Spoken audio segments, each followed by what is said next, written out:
Now the sons of Reuben and of Gad had many herds, and their substance in cattle was inestimable.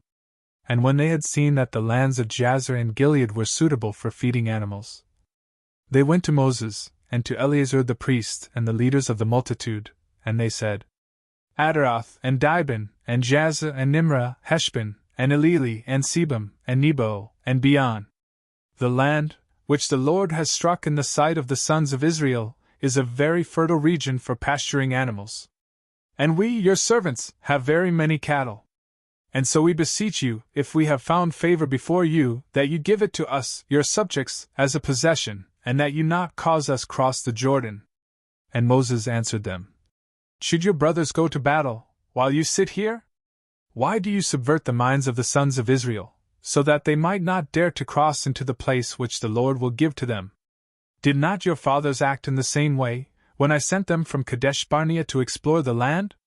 And when they had gone all the way to the valley of the cluster of grapes, having viewed the entire region, they subverted the hearts of the sons of Israel, so that they would not enter into the parts that the Lord gave to them.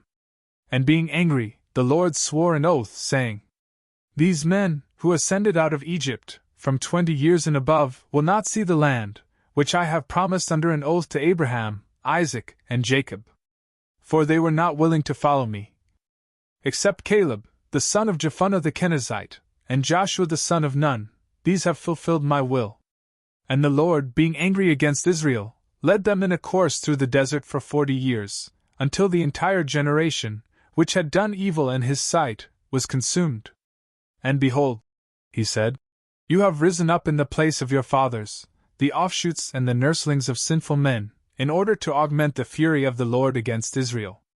But if you are not willing to follow him, he will leave the people behind in the wilderness, and you will have been the cause of all our deaths. But approaching closer, they said, We will manufacture sheep pens and cattle stalls, as well as fortified cities for our little ones.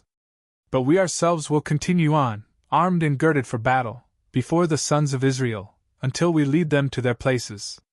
Our little ones, and whatever we may be able to have, shall be in walled cities, because of the treachery of the inhabitants. We will not return to our houses, even until the sons of Israel may possess their inheritance. Neither will we seek anything across the Jordan, because we already have our possession on its eastern side. And Moses said to them, If you accomplish what you have promised, you may go out, equipped for battle, before the Lord. And let every fighting man cross over the Jordan, until the Lord overthrows his enemies, and all the land is subjected to him. Then you will be guiltless with the Lord and with Israel, and you will obtain the regions which you desire before the Lord. But if you do not do what you have said, no one could doubt that you will have sinned against God. And know this, your sin shall overtake you.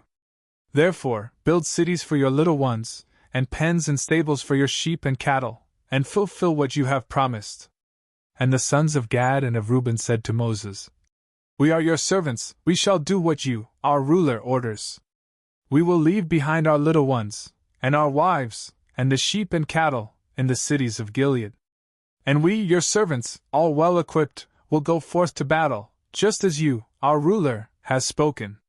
Therefore, Moses instructed Eleazar the priest, and Joshua the son of Nun, and the princes of the families throughout the tribes of Israel, and he said to them, If the sons of Gad and the sons of Reuben cross over the Jordan with you, all armed for war before the Lord, and if the land becomes subject to you, give them Gilead as a possession. But if they are not willing to cross with you, armed, into the land of Canaan, then let them receive places among you for their dwellings. And the sons of Gad and the sons of Reuben responded, Just as the Lord has spoken to his servants, so shall we do. We will go forth armed, before the Lord into the land of Canaan, and we acknowledge that we have already received our possession across the Jordan. And so, Moses gave to the sons of Gad and of Reuben, and to half the tribe of Manasseh, the son of Joseph, the kingdom of Sihon, king of the Amorites, and the kingdom of Og, king of Bashan, and their land with its surrounding cities. Therefore, the sons of Gad built up Dibon, and Adaroth, and Aror, and Atroth and Shabhan, and Jazer, and Jogbehal, and Beth Nimrah, and Beth Haran, as fortified cities with pens for their cattle. Yet truly, the sons of Reuben built up Heshbon, and Elili, and Kiriathaim, and Nebo, and Balmeon, their names having been changed, and Sibmah, appointing names for the cities which they had built. Moreover, the sons of Machir, the son of Manasseh, continued on within Gilead, and they devastated it, putting to death its inhabitant, the Amorite.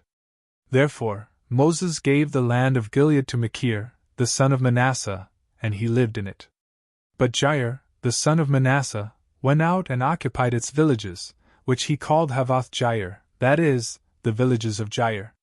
Likewise, Noba went forth and captured Kenath with its villages.